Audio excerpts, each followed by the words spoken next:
So sa mga nagtatanong no, kung anong itsura ng CO2 room. Ito ang itsura ng CO2 room. Sa loob niya may mga CO2 bottles na yan. Ginagamit yan pang fight ng fire sa mga oil tankers.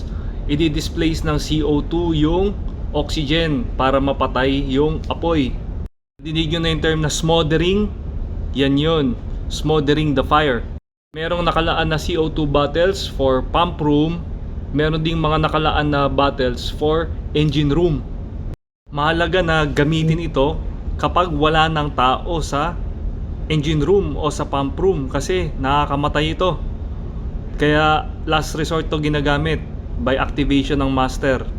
So dapat patay ang mga fans, patay ang mga vents kasi useless kung gagamitin ng CO2 na bukas ang mga vents.